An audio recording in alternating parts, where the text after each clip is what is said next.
지난주일 설교 제목은 예수님 가라사대 첫 번째 시간으로 회개하라 였습니다. 지난주일에 이 회개가 왜 그렇게 중요한지 우리는 배웠습니다. 오늘 설교 제목은 예수님 가라사대 두 번째 나를 따라오너라입니다. 오늘 우리가 읽은 성경 본문에서 예수님께서는 나를 따라오너라 내가 너희로 사람을 낚는 어부가 되게 하리라 이렇게 말씀하십니다.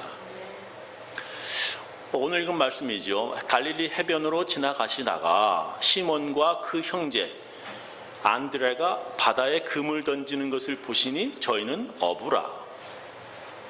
예수께서 가라사대 나를 따라오너라 내가 너희로 사람을 낚는 어부가 되게 하리라 하시니 곧 그물을 버려두고 쫓으니라. 오늘 함께 읽은 말씀입니다. 예수님께서 지나가시다가 시몬, 이 사람은 베드로죠. 베드로와 그의 형제 안드레가 바다에 그물 던지는 것을 보시고 나를 따라오너라 내가 너희를 사람 낚는 어부가 되게 하리라 이렇게 말씀하셨습니다. 그리고 또 이렇게 지나가시다가 다른 어부들을 제자로 부르십니다. 마가복음 1장 19절 이하부입니다. 조금 더 가시다가 세베대라고 하는 사람의 아들 야고보와 그 형제 요한을 보시니 저희도 배에 있어 그물을 깁는데 곧 부르시니 그 아비 세베대를 사꾼들과 함께 배에 버려두고 예수를 따라가니라. 이렇게 네 명의 제자 베드로와 안드레의 형제하고 야고보와 요한 형제가 모두 어부입니다. 예수님께서 어부 출신들을 제자로 부르시면서 사람을 낚는 어부가 되게 하리라 이렇게 말씀하십니다. 사람을 낚는 어부라고 하는 뜻은 이제 전도하는 사람, 예수님을 다른 사람들에게 알리는 사람이 되겠다라고 하는 뜻입니다. 예수님께서 사람 낚는 어부라고 하신 이유는 그들이 어부이기에 그렇게 말씀하신 것입니다. 만약에 그들이 농부였다면 농사 짓는 사람이었다면 나를 따라오너라 내가 너희로 추수하는 일꾼이 되게 하리라 이렇게 말씀하셨을 것입니다. 그리고 예수님은 지나가시다가 회당에 들어가셔서 귀신 들린 사람을 만나셨습니다. 마가복음 1장 21절이죠. 저희가 가버나움에 들어가니라 예수께서 곧 안식일에 회당에 들어가 가르치심에, 이 회당은 지금의 교회와 같은 곳이죠. 유대인들이 같이 모여서 예배드리는 장소입니다. 무사람이 그의 교훈에 놀라니 이는 그 가르치시는 것이 권세 있는 자와 같고 서기관들과 같이 아니하밀려라. 마침 저희 회당에 더러운 귀신 들린 사람이 있어 소리질러 가로되 나사렛 예수여 우리가 당신과 무슨 상관이 있나이까? 우리를 멸하러 왔나이까? 나는 당신이 누구인 줄 아노니 하나님의 거룩한 자니이다. 예수께서 꾸짖어 가라사대 잠잠하고 그 사람에게서 나오라 하시니 더러운 귀신이 그 사람으로 경련을 일으키게 하고 큰 소리를 지르며 나오는지라. 다 놀라 서로 물어가로되 이는 어찌미뇨? 권세 있는 새 교훈이로다. 더러운 귀신들을 명한즉 순종하는도다 하더라. 예수의 소문이 곧 온 갈릴리 사방에 퍼지더라 라고 하는 말씀으로 끝납니다. 그죠? 근데 예수님께서는 지나가시면서 어부들은 다 제자로 부르시면서 그 귀신 들린 사람에게는 나를 따라오라 즉 제자가 되라 말씀하시지 않으시는 것입니다. 예수님께서 어부들에게는 제자가 되라고 말씀하시면서 귀신 들렸던 이 사람에게는 그런 말씀을 하시지 않으셨습니다. 저는 혹시 예수님이 사람 차별 두시나 귀신 들린 사람을 좋아하시지 않으시나 하는 의문이 듭니다. 왜냐하면 성경 다른 곳에 보면 귀신 들렸다가 예수님께 고침받은 사람이 저도 예수님 제자가 되겠다고 예수님한테 이렇게 말씀을 드렸는데 예수님이 딱 거절을 하세요. 마가복음 보겠습니다. 5장 18절 이하에 보면 예수께서 배에 오르실 때에 귀신 들렸던 사람이 함께 있기를 간구하였으나 허락지 아니하시고 저에게 이르시되 집으로 돌아가 주께서 네게 어떻게 큰 일을 행하사 너를 불쌍히 여기신 것을 네 친속에게 고하라 하신대. 공동번역 다른 성경 본문을 보겠습니다. 예수께서 배에 오르실 때에 막이 들렸던 사람이 예수를 따라다니게 해달라고 애원하였으나 영어로도 beg to go with him. 예수님 따라다니게 해달라고 애원을 했다. beg까지 했단 말이에요. 예수께서는 허락지 아니하시고 Jesus did not let him. 그죠? 예수님께서 허락지 않으시고 너 집에 돌아가 가족에게 알려라 고친 거 이렇게 말씀하셨다 이 말이에요. 이 사람은 무덤 사이에 거하면서 밤낮 늘 소리 지르며 돌로 자기 몸을 상하게 하던 사람이었습니다. 성경 읽어보면 그렇게 자기 몸을 상처내게 하지 못하도록 그 사람을 사람들이 쇠사슬에 묶어 놓았지만 그는 그 쇠사슬을 끊을 정도로 아주 힘이 장사하고 힘이 셌습니다. 예수님께서 그에게서 군대라는 귀신을 쫓아내자 그 사람에게서 나온 귀신들이 돼지에게로 들어갔다라고 성경은 기록합니다. 그리고 그가 예수님께 고침받고 나서 자기도 예수님을 따라다니도록 해달라고 말하자 예수님께서 거절하신 것입니다. 이렇게 예수님은 그 사람이 원한다고 아무나 제자로 삼지 않으셨습니다. 예수님을 따르던 사람들이 참 많았어요. 예수님은 그들 중에서 예수님이 원하는 사람 12명을 택해서 제자로 뽑으셨습니다. 마가복음 보겠습니다. 3장 13절. 또 산에 오사 자기의 원하는 자들을 부르시니 특별히 원하는 사람들, 예수님께서 원하시는 사람 부르셔서 나온지라. 이에 12를 세우셨으니 이는 자기와 함께 있게 하시고 또 보내사 전도도 하며 귀신을 내어 쫓는 권세도 있게 하려 하심이라 라고 기록하고 있습니다. 그렇게 예수님이 원하시는 12명을 불러서 앞으로 나오게 하여 제자로 뽑으셨습니다. 예수님이 원하는 사람만 제자로 뽑았다라고 하는 것을 우리가 기억해야 됩니다. 아무나 자기가 원한다고 예수님의 제자가 되는 것이 아니었습니다. 많은 사람들, 무리들 중에서 예수님이 원하시는 사람들 12명을 특별히 제자로 택하셨습니다. 누가복음은 예수님께서 밤새워 철야기도 하신 후에 12제자를 뽑으셨다고 누가복음이 기록합니다. 누가복음 6장 12절. 이때에 예수께서 기도하시러 산으로 가사 밤이 맞도록 하나님께 기도하시고 밝음에 그 제자들을 부르사 그 중에서 12를 택하여 사도라 칭하셨으니 예수님께서 밤새도록 철야기도 하시고 난 후에 신중하게 12명의 제자를 뽑으셨다고 누가복음은 기록합니다. 성경은 뭐라 그러죠? 예수님이 원하는 사람 12명. 아무나 지가 원한다고 했다는 게 아니에요. 신중하게 기도하여서 12명 뽑았다 누가복음은 기록합니다. 귀신 들린 사람은 제자 되고 싶다고 자원해도 안 되고 예수님께서 원하시는 사람을 뽑으셨다 이겁니다. 밤을 새워 기도하시면서 그렇게 예수님께서 직접 골라서 12제자를 택하신 것입니다. 근데 저는 여기서 한 가지 궁금한 것이 하나 있습니다. 예수님은 왜 가룟 유다 같은 사람을 제자로 뽑으신 것입니까? 예수님께서 그렇게 철야기도 하시면서 고민해 뽑으시고 원하는 사람을 제자로 뽑으셨다는데 가룟 유다가 나중에 그렇게 예수님을 배신 때릴 것을 몰랐다는 것입니까? 만약에 그럴 줄 몰랐다면 예수님은 하나님의 아들이 아니에요. 그리스도도 아닌 것입니다. 그런데 성경은 예수님께서 가룟 유다가 어떤 자인지 다 아시고도 뽑았다라고 기록합니다. 요한복음 6장 64절. 그러나 너희 중에 믿지 아니하는 자들이 있느니라 하시니 이는 예수께서 믿지 아니하는 자들이 누구며 가룟 유다지요 자기를 팔 자가 누군지 처음부터 아심이라라. 예수님께서 아셨다는 거예요. 아시면서도 뽑았다는 거예요. 예수님은 자기를 팔 자가 배신할 자가 누구인지 처음부터 아셨다는 것입니다. 또한 예수님께서는 가룟 유다를 마귀라고 부르십니다. 요한복음 6장 70절. 예수께서 대답하시되 내가 너희 12를 택하지 아니하였느냐 그러나 너희 중에 한 사람은 마귀니라 하시니 이 말씀은 가롯 시몬의 아들 가룟 유다를 가리키십니다. 저는 12 중에 하나로 예수를 팔자라라 라고 기록합니다. 예수님은 가룟 유다가 예수님을 팔자 배신할 자라는 것을 처음부터 알고 계셨고요 12명 중에서 가룟 유다가 마귀라고까지 말씀하셨습니다.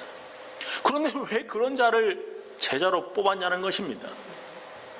이러한 문제는 아주 오래전 초대교회 때부터 이게 논란이 되어 왔습니다.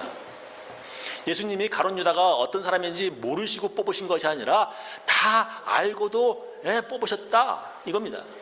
그렇다면 왜 예수님은 그런 사람에게 나를 따라오라고 제자로 택하신 것입니까?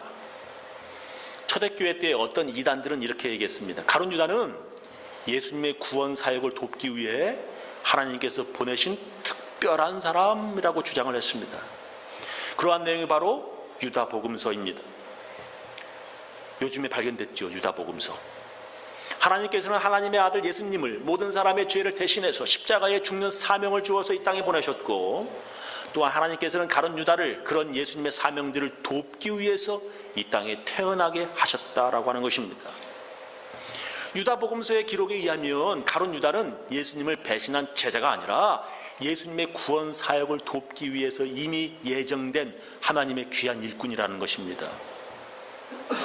정말 그렇습니까? No. 우리가 가진 사복음서 마태, 마가, 누가, 요한복음서에는 가룟 유다를 배신자라고 기록하고 있습니다. 마태복음서에서는 예수님께서 그에게 차라리 이 사람은 태어나지 않는 게 더 좋을 뻔했다라고 말씀까지 하셨습니다. 마태복음 26장 24절, 인자는 자기에게 대하여 기록된 대로 가거니와 인자를 파는 그 사람에게는 화가 있으리로다. 그 사람은 차라리 태어나지 아니하였다면 제게 좋을 뻔하였느니라. 예수를 파는 유다가 대답하여 가로되 랍비여 내니까 대답하실 때 네가 말하였도다 하시니라. 가룟 유다에게 마귀가 들어갔다. 예수님은 그에게 마귀라고 말씀하셨다고 성경에 기록되어 있습니다. 이렇게 성경은 가룟 유다에 대한 배신자라고 마귀라고 규정하고 있습니다. 예정론적으로 생각한다면 가룟 유다가 예수님을 배신하고 싶지 않았지만 어쩔 수 없이 그렇게 예정되어 태어난 것이 되고, 그런 예수님의 구원 사역을 돕기 위해서 태어난 가룟 유다는 아주 위대한 예수님을 돕는 사도가 되는 것입니다. 하나님께서 가룟 유다를 자기는 배신하고 싶지 않지만 그렇게 예수님 배신하도록 기구한 운명을 가지고 이 땅에 태어나게 했다라고 저는 생각하지 않습니다. 저는 그렇게 생각하지 않아요. 예수님께서 하나님의 명령대로 자기를 은 30에 팔라고 가룟 유다를 제자로 뽑으셨다라고 저는 생각하지 않습니다. 저는 가끔 다른 교회에서 목사님이 어떤 분을 집사님으로, 권사님으로, 장로로 뽑은 거를 비판하는 사람들을 봅니다. 아니, 목사님은 도대체 이런 사람 집사로 뽑아? 어떻게 그런 11조도 안 하는 사람을 집사로 줬대? 그런 사람을 목사님이 장로로 뽑았으니 목사와 싸우고 교회가 갈라지고 문을 닫았지. 왜 그런 사람을 목사님이 장로로 뽑았대? 그런 사람들이 교회에서 문제를 일으키고 분란을 만든 원인이, 교회 분란을 일으킨 원인이 그런 사람을 교회에서 직분을 준 목사님에게 책임이 있다는 투로 말하는 사람도 저는 보았습니다. 정말 직분을 잘못 준 목사에게 그 책임이 있는 것입니까? 어떤 사람은 범죄를 저질러 놓고 경찰에 구속된 목사를 보면서 어떻게 저런 사람이 목사가 되었대? 하나님께서는 왜 저런 사람을 목사로 만들었대? 하나님은 왜 저런 사람을 목사로 뽑으셨지? 하면서 그 책임을 하나님께 돌립니다. 또 어떤 사람들은 살인을 저지른 것은 자기가 아니야, 귀신이 그렇게 하라고 시켜서 살인을 했다고도 말합니다. 정말 죄 지은 것이 사람의 책임이 아니라 마귀의 짓이고요, 그렇게 죄 지으려고 태어나게 하신 하나님의 책임입니까? 말도 안 되는 억지 주장이고 말도 안 되는 것이죠. 그런 사람에게는 회개할 것도 없고요, 아무런 잘못도 없는 그런 사람이지요. 하나님께서 가룟 유다에게 예수님을 배신하는 사명을 가지고 태어나게 하신 것입니까? 그렇지 않습니다. 그렇다면 가룟 유다에게는 아무런 잘못이 없고 모두가 하나님 책임입니다. 그렇게 생각하는 것은 잘못된 생각이며 이단적인 믿음입니다. 목사가 어떤 사람을 집사로 임명하고 그 사람에게 기대하는 것은 그 사람이 집사가 되어서 더욱더 교회를 위해서 하나님이 기뻐하시는 삶을 사는 것입니다. 하나님께서 어떤 사람을 목사로 택하신 것은 그 사람이 더욱더 예수를 위해 가치 있는 삶을 살라고 목사로 만드시는 것입니다. 그런데 그 목사가 잘못을 하면 그 사람을 목사로 택하신 하나님의 잘못입니까? 그것은 이단적 사상이고 잘못된 생각입니다. 그런데 우리가 꼭 알아야 할 것이 있습니다. 그것은 바로 누가 되었든 간에 모두가 실수를 하며 죄를 짓게 된다는 것입니다. 여러분이 목사님 되면 괜찮은 것 같아요? 여러분이 장로님 되면 잘할 것 같아요? 그 사람이 아니라 다른 사람이 집사가 되고 권사가 되고 장로가 되며 목사가 된다 해도 모두가 실수하고 모두가 죄를 짓는 죄인이라는 것입니다. 모두가 거기서 거기고요, 다 비슷비슷한 죄인들입니다. 예수님께서는 바로 그것을 가룟 유다를 통해서 우리들에게 보여주시는 것입니다. 가룟 유다가 예수님의 제자가 되어도 죄를 짓는 죄인이라는 것이에요. 그 누가 예수님은 제자가 되고 교황이 되고 목사가 되고 그 누가 된다 하더라도 다 죄를 짓는 죄인이라는 것입니다. 어떤 사람이 목사가 되었다고 해서 이제 아무런 죄도 안 짓는 거룩한 사람입니까? No, 절대 아닙니다. 그 사람이 교황 되었다고 해서 이제 다시는 그 어떤 죄도 안 짓습니까? No, 그 사람도 사람에게 죄를 짓습니다. 바로 그것을 정확하게 보여주는 것이 바로 베드로입니다. 예수님께서 제일 사랑하셨던 베드로 역시 예수님 모른다고 3번이나 I don't know about him, 나 그 사람 몰라, 3번이나, 한 번도 아니에요, 3번이나 부인하였습니다. 베드로가 예수님 모른다고 부인하는 것은 목사님이, 교황이 나 예수 안 믿는다고 부인하는 것이나 다름이 없습니다. 그렇게 누가 예수님 제자가 되었든 간에 목사가 되었든 장로가 되었든 간에 모두가 예수님을 배신할 수 있는 죄인이라는 것입니다. 그런데도 불구하고 예수님께서 뽑아주신 이유는 자기가 그런 죄를 짓는 죄인이라는 것을 깨달으라는 것입니다. 이제 예수님의 거룩한 제자가 되었다 해도 스스로 자기가 자기를 구원할 수 있는 의로운 사람이 아니라 어쩔 수 없이 죄 짓는 죄인이고, 그래서 나 역시 죄인을 구원하러 오신 예수님이 필요한 사람인 것을 깨달아야 하는 것입니다. 바로 그런 깨달음을 얻은 사람이 바로 바울입니다. 바울이 바로 그러한 것을 깨달았어요. 바울이 매를 맞고 옥에 갇히며 교회를 개척한 사람입니다. 이 바울이라고 하는 사람이 없었으면 아마 교회라고 하는 게 생기지 않았을 거예요.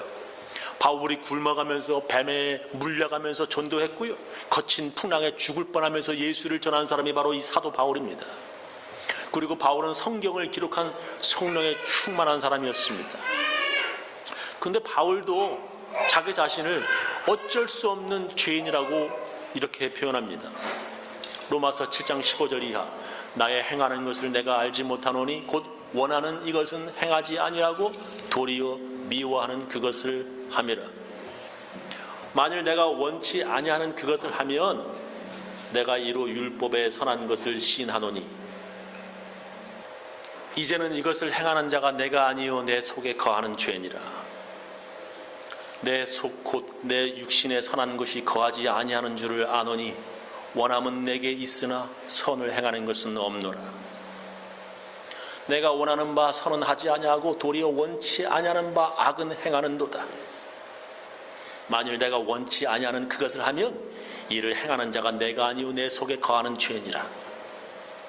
그러므로 내가 한 법을 깨달았노니 곧 선을 행하기 원하는 나에게 악이 함께 있는 것이로다.